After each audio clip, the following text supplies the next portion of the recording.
আর একজন যুবক যুবতীও বেকার থাকবে না। অনেকে সংখ্যা গুণে বলছেন আমরা এত কোটি এত লক্ষ যুবককে কর্মসংস্থান দিব, বাকিদের কি হবে? বলছেন বাকিদেরকে ভাতা দেবেন।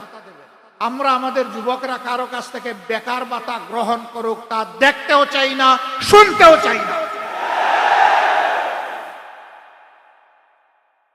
প্রতিটি যুবকের হাতকে দেশ গড়ার কারিগরের হাতে পরিণত করতে চাই। প্রত্যেকটি হাতে কাজ তুলে দিতে চাই, বেকার ভাতা নয়। বেকার ভাতার পরিবর্তে এরাই দেশে সকল ক্ষেত্রে বিপ্লব সাধন করবে, সেই বিপ্লবের বাণী তাদের মুখে পৌঁছে দিতে চাই, শক্তি তাদের বুকে তুলে দিতে চাই, আর তাদের হাতে কাজ তুলে দিতে চাই। সম্মানিত বন্ধুগণ, তোমরা তৈরি হও, ইনশাআল্লাহ তোমরা পারবা। আমরা তোমাদের সাথে আছি। আমি বরাবর বলি, চুল দাড়ি সাদা দেখে ভুল বুঝবা না, তোমাদের চাইতে আমরা কম যুবক না। আমার সাথে তোমাদের অনেক সহকর্মী কাজ করতে গিয়ে মাঝে মাঝে তাদের বিশ্রাম নেওয়া লাগে। আমি বলি, ছোট্ট এই জীবনে বিশ্রাম নেওয়ার অবকাশ কোথায়? বিশ্রাম আল্লাহ তাআলা আমাদের কিসমতে কপালে রাখলে ইনশাআল্লাহ পরম প্রশান্তিতে নেব। কিন্তু এটি এই দুনিয়া নয়, এই দুনিয়া বুকের নয়, এই দুনিয়া ত্যাগের ইনশাআল্লাহ। বাংলাদেশ জামাতে ইসলামী, ইসলামী সংগঠন সমূহ এবং দেশপ্রেমিক অন্যান্য সংগঠনকে সাথে নিয়ে সেই ইনসাফের ত্যাগের বাংলাদেশ করতে চায়। যারাই আমাদের সাথে আসবেন তাদের প্রতি আমাদের বার্তা স্পষ্ট।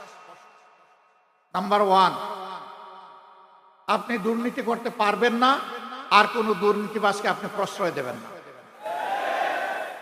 নাম্বার 2, সমাজের সকল ক্ষেত্রে সকলের জন্য সমান বিচার নিশ্চিত করা হবে। কোন রাজনীতিবিদ বিচারের দিকে তাকাতে পারবেন না, হস্তক্ষেপ করতে পারবেন না।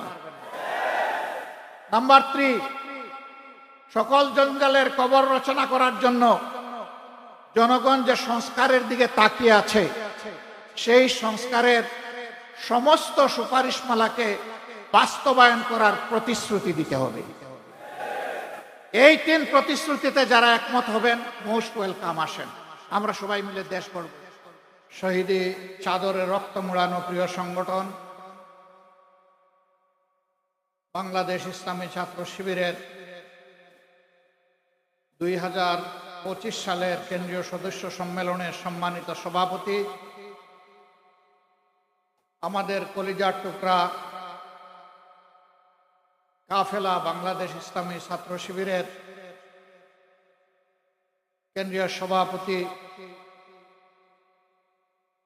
স্নেহভাজন ভাই জাহিদুল ইসলাম, ইসলামী ছাত্র শিবিরের সাবেক কেন্দ্রীয় সভাপতিবৃন্দ, সম্মানিত অতিথিবৃন্দ,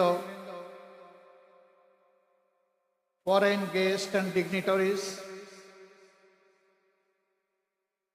সদস্য সম্মেলনের প্রাণ, প্রিয় সদস্য ভাইয়েরা এবং সাংবাদিক বন্ধুগণ, আজকে জুমার দিন। আমরা বেশি কথা এখানে বলবো না এবং বলার তেমন প্রয়োজনও নেই, কারণ আজকের এই অডিয়েন্স অত্যন্ত সজাগ, সচেতন এবং বুদ্ধিদীপ্ত। 2-4টে কথা বলে ইনশাআল্লাহ আমি বিদায় নেব। আজকের বাংলাদেশ, যে বাংলাদেশটা এখন আমরা দেখছি, এই বাংলাদেশ পেতে 47 থেকে 24 পর্যন্ত আমাদেরকে অপেক্ষা করতে হয়েছে।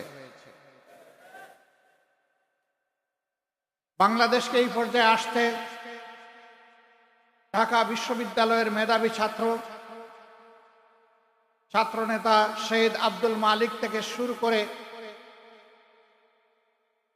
সর্বশেষ বিপ্লবী শরীফ উসমান হাদি পর্যন্ত অনেককে জীবন দিতে হয়েছে।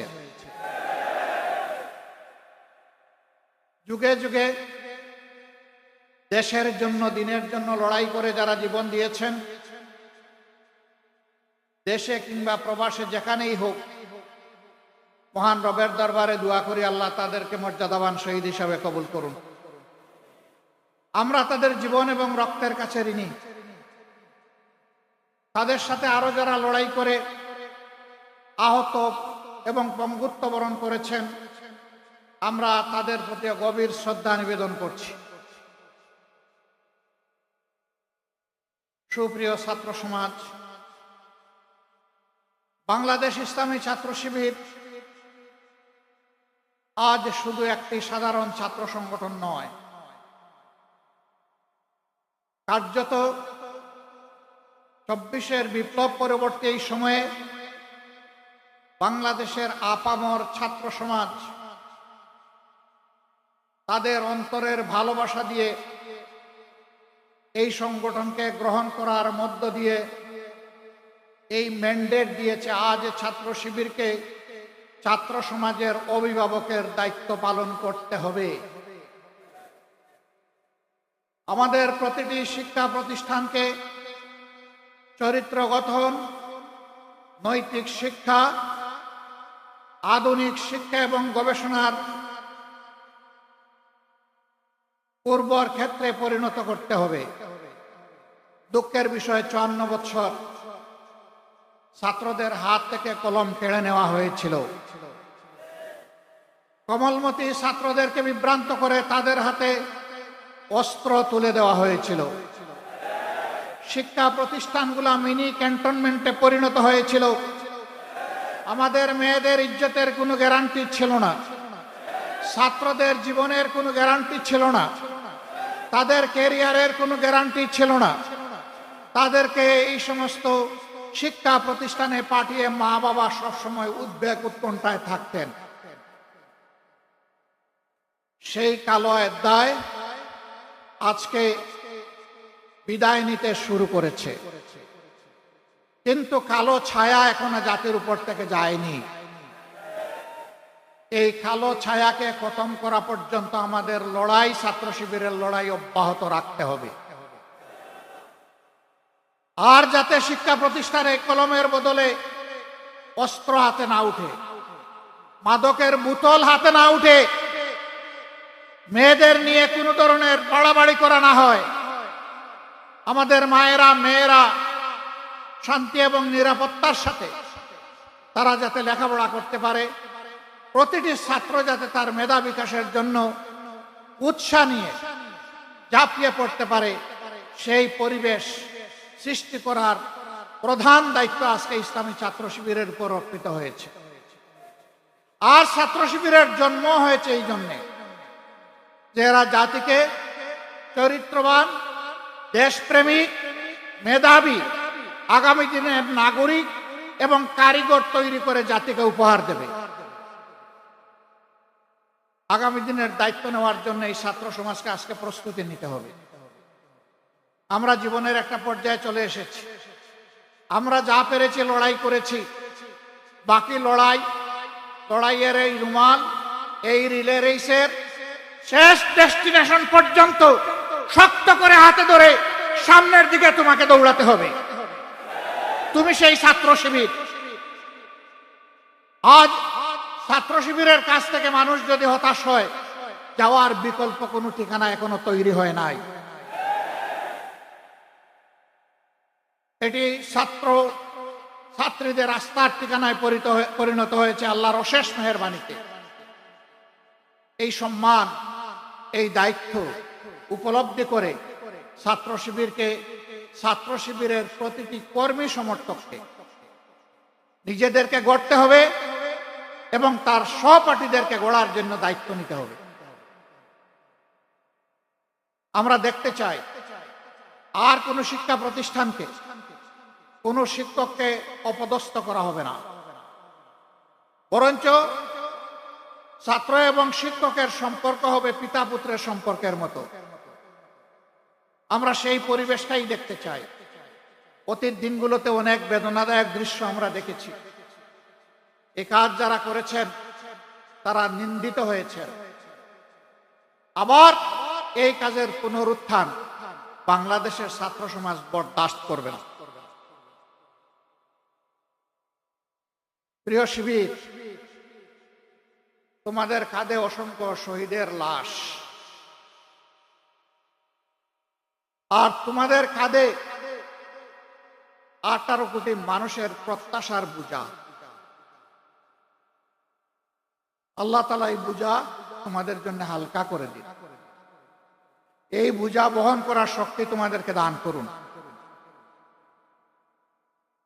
তোমাদের এই বিজয় শিক্ষা প্রতিষ্ঠানগুলোকে ইঙ্গিত দিচ্ছে আগামী দিনে ইনসাফের বিজয় হবে বাংলাদেশে ইনশাআল্লাহ। ছাত্র সমাজ তোমাদেরকে ভোট দিয়েছে, তোমাদেরকে ইনসাফের প্রতীক হিসাবে তারা দেখতে চায়, অন্য কোনো কারণ নেই। আজ বাংলাদেশে ইনসাফের বড় অভাব, আর সেই ইনসাফের ভিত্তি হচ্ছে আল্লাহর কোরআন। নবী মুহাম্মদুর রাসূলুল্লাহ সাল্লাল্লাহু আলাইহি সাল্লামের সুন্নাহ। কোরআন সুন্নাহকে বাদ দিয়ে দুনিয়ায় কোথাও ইনসাফ কোনো কালে কায়েম হয়নি, হওয়ার কোনো সম্ভাবনা নেই। এই ব্যাপারে আমরা খুবই ডেসপারেট। আল্লাহ তাআলার দেওয়া বিধান অনুযায়ী মানুষের জীবনে শৃঙ্খলা সমৃদ্ধি আমরা ফিরিয়ে আনতে প্রতিশ্রুতিবদ্ধ। আমরা একটি দুর্নীতিমুক্ত, বৈষম্য মুক্ত, ইনসাফ ভিত্তিক মানবিক বাংলাদেশ করতে চাই। এমন একটি শিক্ষা ব্যবস্থা তোমাদের জন্য আয়োজন করতে চাই, যেই শিক্ষা ব্যবস্থা তোমাদেরকে মানুষের মতো মানুষ হতে সাহায্য করবে, যেই শিক্ষা ব্যবস্থা তোমাদেরকে শিক্ষার চরম উৎকর্ষে পৌঁছে দেবে, এবং এই শিক্ষা নিয়ে, উন্নত চরিত্র নিয়ে, দক্ষ কারিগর হয়ে তোমরা সমাজ গঠনে আত্মনিয়োগ করবে। আর একজন যুবক যুবতীও বেকার থাকবে না। অনেকে সংখ্যা গুণে বলছেন আমরা এত কোটি এত লক্ষ যুবককে কর্মসংস্থান দিব, বাকিদের কি হবে? বলছেন বাকিদেরকে ভাতা দেবেন। আমরা আমাদের যুবকরা কারো কাছ থেকে বেকার ভাতা গ্রহণ করুক তা দেখতেও চাই না, শুনতেও চাই না। প্রতিটি যুবকের হাতকে দেশ গড়ার কারিগরের হাতে পরিণত করতে চাই। প্রত্যেকটি হাতে কাজ তুলে দিতে চাই, বেকার ভাতা নয়। বেকার ভাতার পরিবর্তে এরাই দেশে সকল ক্ষেত্রে বিপ্লব সাধন করবে, সেই বিপ্লবের বাণী তাদের মুখে পৌঁছে দিতে চাই, শক্তি তাদের বুকে তুলে দিতে চাই, আর তাদের হাতে কাজ তুলে দিতে চাই। সম্মানিত বন্ধুগণ, তোমরা তৈরি হও, ইনশাআল্লাহ তোমরা পারবা। আমরা তোমাদের সাথে আছি। আমি বরাবর বলি, চুল দাড়ি সাদা দেখে ভুল বুঝবা না, তোমাদের চাইতে আমরা কম যুবক না। আমার সাথে তোমাদের অনেক সহকর্মী কাজ করতে গিয়ে মাঝে মাঝে তাদের বিশ্রাম নেওয়া লাগে। আমি বলি, ছোট্ট এই জীবনে বিশ্রাম নেওয়ার অবকাশ কোথায়? বিশ্রাম আল্লাহ তাআলা আমাদের কিসমতে কপালে রাখলে ইনশাআল্লাহ পরম প্রশান্তিতে নেব। কিন্তু এটি এই দুনিয়া নয়, এই দুনিয়া বুকের নয়, এই দুনিয়া ত্যাগের ইনশাআল্লাহ। বাংলাদেশ জামাতে ইসলামী, ইসলামী সংগঠন সমূহ এবং দেশপ্রেমিক অন্যান্য সংগঠনকে সাথে নিয়ে সেই ইনসাফের ত্যাগের বাংলাদেশ করতে চায়। যারাই আমাদের সাথে আসবেন তাদের প্রতি আমাদের বার্তা স্পষ্ট। নাম্বার 1, আপনি দুর্নীতি করতে পারবেন না, আর কোনো দুর্নীতিবাজকে আপনি প্রশ্রয় দেবেন না। নাম্বার 2, সমাজের সকল ক্ষেত্রে সকলের জন্য সমান বিচার নিশ্চিত করা হবে। কোন রাজনীতিবিদ বিচারের দিকে তাকাতে পারবেন না, হস্তক্ষেপ করতে পারবেন না। নাম্বার 3, সকল জঞ্জালের কবর রচনা করার জন্য জনগণ যে সংস্কারের দিকে তাকিয়ে আছে, সেই সংস্কারের সমস্ত সুপারিশমালাকে বাস্তবায়ন করার প্রতিশ্রুতি দিতে হবে। এই 3 প্রতিশ্রুতিতে যারা একমত হবেন, মোস্ট ওয়েলকাম, আসেন। আমরা সবাই মিলে দেশ গড়ব ইনশাআল্লাহ। সব ধর্ম, সব দল, সব জাতি মিলে ঐক্যবদ্ধ বাংলাদেশ নিয়ে আমরা সামনে এগিয়ে যাব। সেই ঐক্যবদ্ধ বাংলাদেশ ইনশাআল্লাহ শুধু বাংলাদেশকে রাস্তা দেখাবে না, ইনশাআল্লাহ সেই বাংলাদেশ দুনিয়ার বহু দেশকে রাস্তা দেখাবে ইনশাআল্লাহ। সেই দিনটির অপেক্ষায় আমরা লড়ে যাব। আমরা আমাদের জায়গা থেকে সর্বোচ্চটা দিয়ে যাব। আল্লাহ রাব্বুল